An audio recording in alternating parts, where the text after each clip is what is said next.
প্রথমত আমরা যখন মাস্টার্স করি, সেই মাস্টার্সের একটা ছোট টপিক কেউ হয়তো খুব মন দিয়ে পড়ে, কেউ হয়তো পড়ে না, ওপর পড়ে,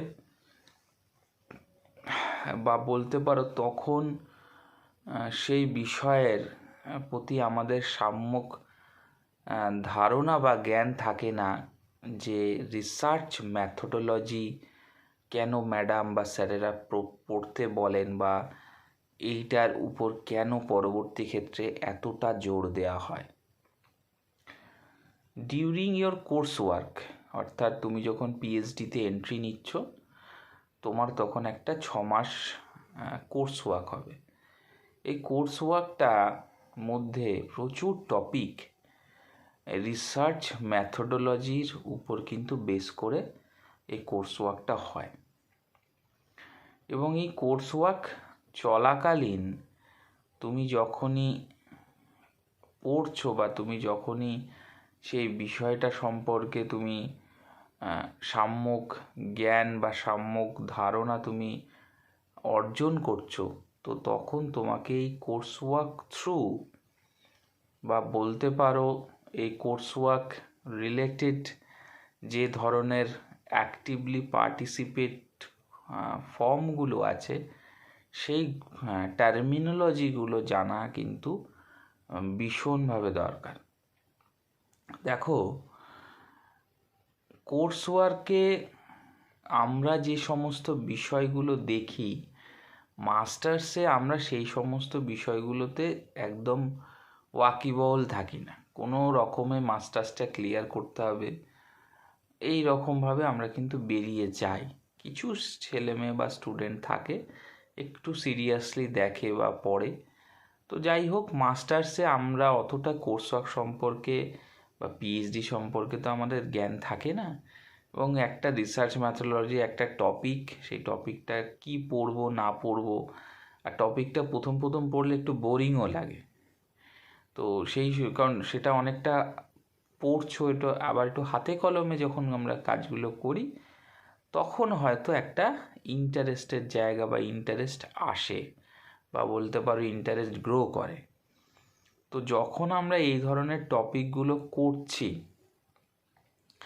সেই টপিকের উপর আমরা তো বুঝে করি না, যে ধরনের সিলেবাসগুলো থাকে তার রেসপেক্টে আমরা করে থাকি।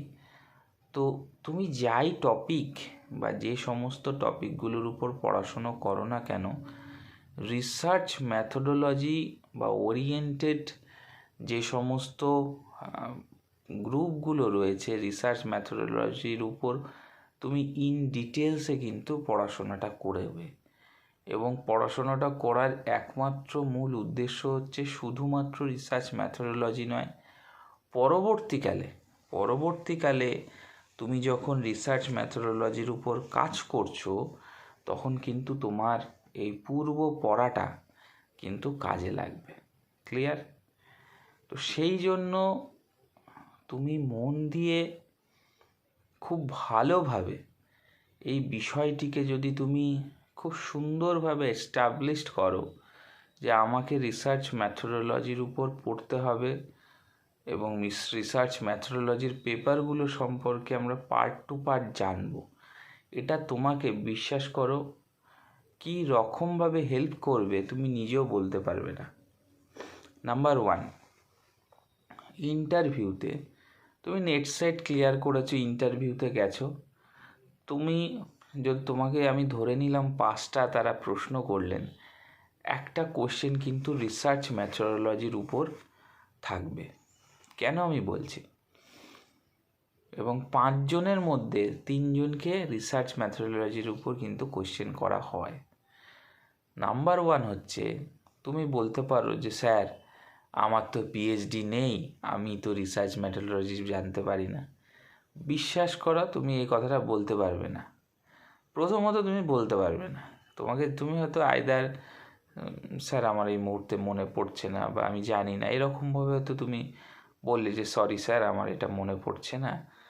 কিন্তু তুমি এই কথাটা বলতে পারবে না যে আমার পিএইচডি এখন নেই, তা আমি জানি না। কারণ তুমি মাস্টার্স করেছো, তুমি নেট সেট কোয়ালিফাই করেছো, তুমি রিসার্চ ম্যাথোডোলজি তোমার টপিক ছিল না, এটা কিন্তু তোমার অস্বীকার করার জায়গা নেই। এটা হচ্ছে নাম্বার 1 বিষয়। দ্বিতীয় নাম্বার যে বিষয়টি হচ্ছে রিসার্চ ম্যাথোডোলজির উপর যদি তুমি পড়াশোনাটা চালিয়ে যাও, তাহলে তুমি যখন পেপার পাবলিকেশন করছো বা তোমার পূর্ববর্তী রিসার্চ ম্যাথোডোলজির উপর যদি পড়া হয়ে থাকে, তুমি যখন এর উপর ডিসকাশন করছো, এর উপর পড়াশোনাটা করছো, তখন কিন্তু তুমি নিজে থেকেও এর সম্পর্কে নিজেই বুঝতে পারবে যে এই পড়ার গুরুত্বটা কতটা। কারণ পেপার পাবলিকেশন করতে গেলে তোমায় কিন্তু রিসার্চ ম্যাথোডোলজি বিষয় বা এই সম্পর্কিত বিষয়গুলো খুব ভালোভাবে জানতে হবে। নাহলে তুমি pre research study, literature review, questionnaire, schedule, এই যে প্রসেসগুলো থ্রু তোমাকে একটা পেপার পাবলিকেশন করতে হয়, সেইগুলো সম্পর্কে কিন্তু তুমি ওয়াকিবহল থাকবে না। তাই তোমার কাছে যা সম্পদ মানে বইপত্র কালেকশান আছে, ইন্টারনেট আছে, সেখান থেকে রিসার্চ ম্যাথোডোলজির পিডিএফগুলো অ্যাটলিস্ট নামাও। আমি বলছি না তোমার এই মুহূর্তে দামি দামি বই কিনতে হবে বা মোটা মোটা বই টপিক কি বিশাল করতে হবে, এরকম কিছু বলছি না। তোমরা সেই জিনিসগুলোকেই, সেই রিসার্চ ম্যাথোডোলজির যে টপিকগুলো রয়েছে, সেই টপিকগুলোকেই তুমি একটা পিডিএফ, এখন মোবাইল ফোনের যুগ, তুমি সেগুলোকে নামিয়ে সেইগুলো বাড়িতেই স্টাডি করো, একটা খাতা করো, সেই খাতায় রিসার্চ ম্যাথোডোলজি বিষয়গুলো লিখে তুমি কিন্তু প্র্যাকটিসটা চালাও। ওকে? তো এইভাবে তুমি যখনই করবে, এই বিষয়গুলো সম্পর্কে তোমার একটা সাম্যক ধারণা এসে যাবে, তখন তুমি নিজে থেকেও বুঝতে পারবে এই রিসার্চ ম্যাথোডোলজির পার্ট বা ওরিয়েন্টেশন পার্টগুলো তোমার জানা কতটা জরুরি ছিল। তো এই জন্য রিসার্চ ম্যাথোডোলজির যে টপিক বা রিসার্চ ম্যাথোডোলজির যে পার্টগুলো জানা ভীষণভাবে গুরুত্বপূর্ণ।